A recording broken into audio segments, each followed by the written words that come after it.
Step 2. Blockchain information. Welcome to another CoinFLEX tutorial. In this video, we will go over Step 2 of the permissionless listing process, which is the blockchain information form.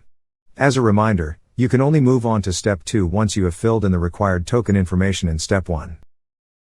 The blockchain information form will ask for the following. The blockchain network. This is the blockchain hosting your token. Currently, CoinFLEX supports ERC20 and Binance Smart Chain tokens. We will soon be able to support other chains for permissionlessly listed tokens. The token ID.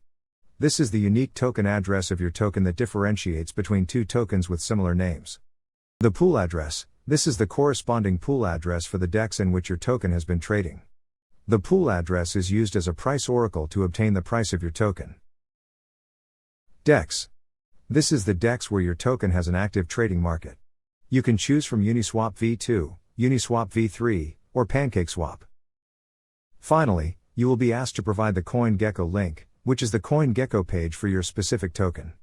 Once you have filled in this information, click Next, and proceed to Step 3, which is the last step in the permissionless listing process.